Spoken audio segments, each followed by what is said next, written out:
सर्दी लग गई हो या जुकाम का असर हो और नाक बंद हो रही हो, तो तुलसी के पत्ते का प्रयोग अगर इस बताए गए तरीके से कर लिया तो नाक शीघ्र ही खुल जाएगी। जुकाम में, खांसी में, सर्दी में, इन सभी में विशेष रूप से आराम मिलेगा।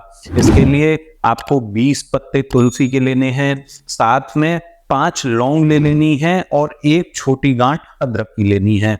इन तीनों को मिलाकर अच्छी तरह से कूट लेना है और कूटने के बाद इसमें थोड़ा सा पानी डालकर इसको अच्छी तरह से पीस लेना है, मिक्सर में पीस लेना है और फिर इसे छानकर इसमें 1 चम्मच शहद डालना है और इसे अच्छी तरह से मिलाकर इसका प्रयोग करना है। दिन में इस तरह से 2 बार प्रयोग करिए और जादू देखिए।